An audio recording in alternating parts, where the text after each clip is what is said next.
Hello everyone. 19ನೇ ಪ್ರಶ್ನೆಯನ್ನ ಗಮನಿಸಿ.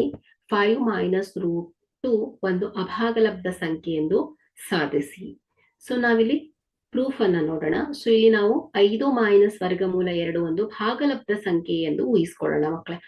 So ಆಗ ಇದೊಂದು ಭಾಗಲಬ್ಧ ಸಂಖ್ಯೆ ಆದ್ರೆ so a by b form ಅಲ್ಲಿ ಇರುತ್ತೆ. Okay, so is equal to a by b ಆಗುವಂತೆ. ಸೊ ಇಲ್ಲಿ ಎ ಮತ್ತು ಬಿ ಗಳು ಸಹ ಅವಿಭಾಜ್ಯಗಳಾಗಿದೆ. ಓಕೆ, ಸೊ ಸಹ ಅವಿಭಾಜ್ಯಗಳು ಅಂದ್ರೆ ಒಂದನ್ನ ಹೊರತುಪಡಿಸಿ ಯಾವುದೇ ಸಾಮಾನ್ಯ ಅಪವರ್ತನಗಳು ಇರೋದಿಲ್ಲ. ಸೊ ಈಗ ಇದನ್ನ ಮರು ಜೋಡಿಸಿದಾಗ ಸೊ ವರ್ಗಮೂಲ 2 ಇಸ್ ಈಕ್ವಲ್ ಟು ಏನಾಗುತ್ತೆ 5 minus A by B. So root 2 is equal to 5b minus A divided by B ಆಗುತ್ತೆ.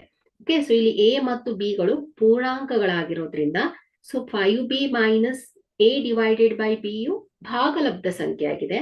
ಹಾಗೆ ರೂಟ್ 2 ಕೂಡ ಏನಾಯ್ತು, ಭಾಗಲಬ್ಧ ಸಂಖ್ಯೆ ಆಯ್ತು.